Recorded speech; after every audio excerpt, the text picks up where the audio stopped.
दोस्तों, मैं विशाखापट्टनम की एक प्राइवेट कंपनी में जॉब करता हूँ।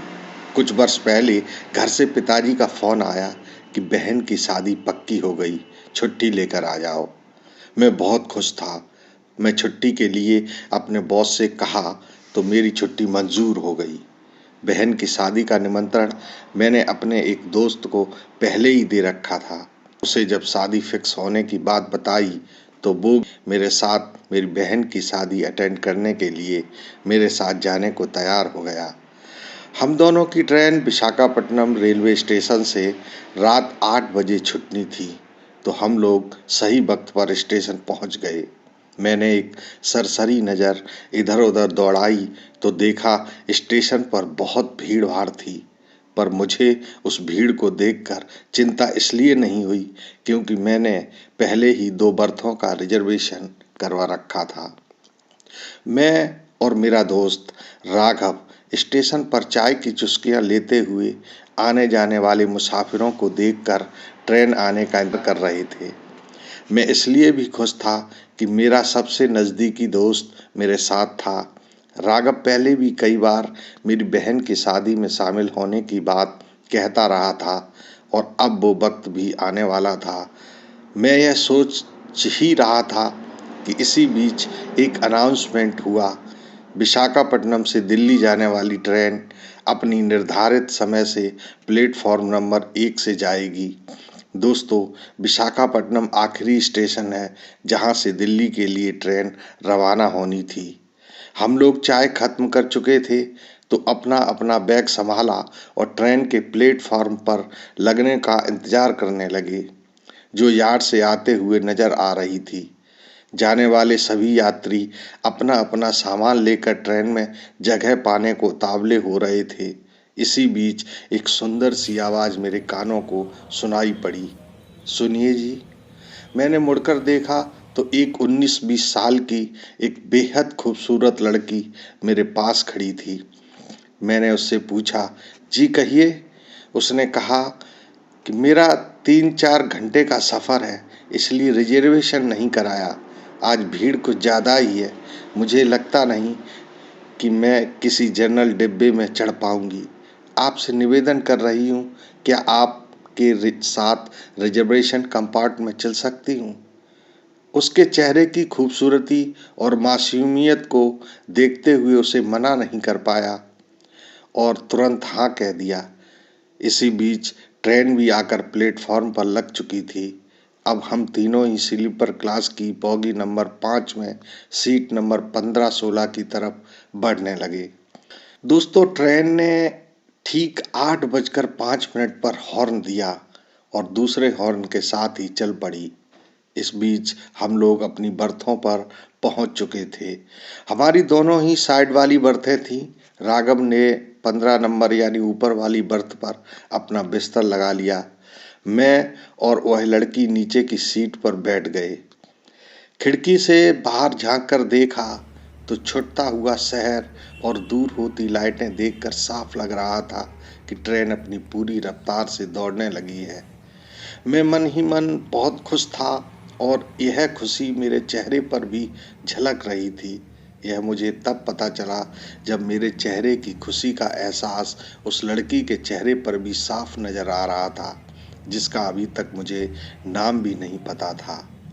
चुप्पी तोड़ते हुए लड़की ने अपना नाम संध्या बताया और विशाखापट्टनम रहकर पढ़ाई करने की बात कही। इसी के साथ हम दोनों के बीच बातों का सिलसिला शुरू हो गया। घड़ी देखी तो 10 बज चुके थे। दूर लाइटों की रोशनी से लग रहा था कोई स्टेशन आने वाला है।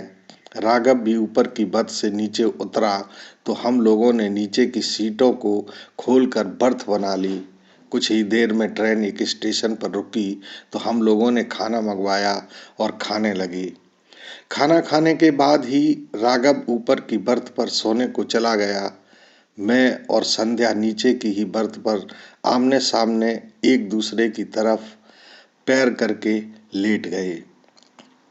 दोस्तों, कुछ ही घंटों के सफ़र में हुई दोस्ती ऐसे लगने लगी मानो हम जन्मों जन्मों से एक दूसरे को जानते हों। इसी बीच मुझे कब नींद आ गई पता ही नहीं चला। आँख खुली तो देखा घड़ी में रात के 12 बज रहे थे। ट्रेन एक जगह पर रुकी हुई थी और संध्या अपना सामान लेकर जाने की तैयारी कर रही थी। कुछ लोग कह रहे थे कि अचानक से गाड़ी में कुछ खराबी आने से रुक गई है, कम से कम 2 घंटे लगेंगे ठीक होने में। इसी बीच संध्या ने सामने इशारा करते हुए बताया कि वो देखो, सामने जो लाइटें जलती हुई दिखाई पड़ रही हैं, वो मेरा ही घर है। ट्रेन यहाँ खराब हो गई तो मैं उतर जाती हूँ, वरना मुझे स्टेशन से घर तक आने में काफ़ी देर लग जाएगी।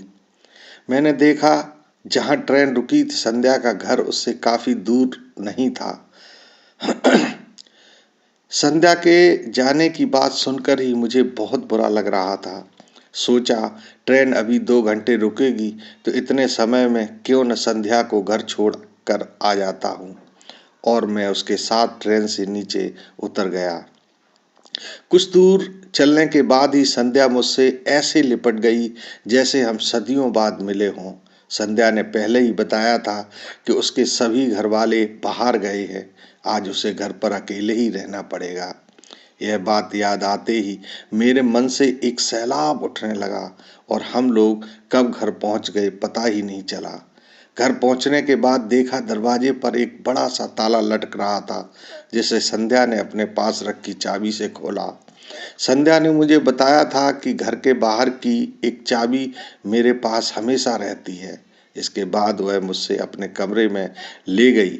उसका कमरा बहुत ही सलीके से सजाया गया था। कमरे में घुसते ही न जाने कहाँ से चमेली की खुशबू आ रही थी। संध्या चाय बनाने की कहकर किचन की तरफ चली गई। काफ़ी देर तक नहीं लौटी तो मैं उसे इधर उधर तलाश करने लगा। इसके बाद मैंने देखा कि मैं एक सुनसान खंडर में पड़ा था। मेरा दोस्त राघव कई लोगों को साथ लिए मुझे ले जाने आया था। मैं उसके साथ वापस ट्रेन में लौट आया। राघव ने बताया कि जब तुम संध्या के साथ ट्रेन से नीचे उतर गए तो सामने की सीट पर बैठे बुजुर्ग ने मुझे बताया कि तुम और संध्या काफ़ी देर से नीचे उतर गए। ट्रेन कभी भी छूट सकती है। जब मैंने गार्ड को यह बात बताई तो वे तुरंत समझ गए कि तुम कहाँ गए होगे। ट्रेन में लौटने के बाद गार्ड ने बताया कि जिस घर को देखकर मैं ट्रेन से नीचे उतरा था वह कभी मेरे साथ काम करने वाले एक गार्ड का घर था, जिसमें कई साल पहले आग लग गई थी और उस आग में गार्ड की 19 वर्षीय बेटी संध्या की जलकर मौत हो गई थी।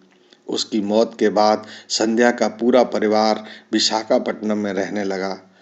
संध्या की आत्मा आज भी किसी न किसी को कुछ बताना चाहती है, पर क्या आज तक पता नहीं चला। दोस्तों, जब मैंने अपने दिमाग पर जोर दिया कि वहाँ संध्या के घर पहुँचने के बाद मेरे साथ क्या हुआ, तो मुझे सब याद आ गया। जब मैं संध्या चाय बनाने की बोलकर चली गई तो कुछ देर बाद मैं उसके किचन की तरफ गया तो देखा कि संध्या बुरी तरह से जलते हुए चीख रही थी। कोई सामने खड़ा उसके ऊपर पेट्रोल जैसा कुछ फेंक रहा था। तभी पीछे से किसी ने मेरे सर में जोर से डंडा मारा और मैं बेहोश हो गया। जब राघव ने मुझे लेने आया तो होश आया। दोस्तों, अब मैं बहन की शादी करके दोबारा से विशाखापट्टनम लौट आया हूँ, पर संध्या का वो मासूम चेहरा आज भी मुझे उसकी याद दिलाता है। संध्या को किसने जलाया था, यह जानने के लिए मैं आज भी उसके परिवार की तलाश कर रहा हूँ। दोस्तों, आज की कहानी का यही अंत है। अगली नई कहानी के साथ फिर हमारी मुलाकात होगी। तब तक के लिए गुड नाइट, शब्बा खैर।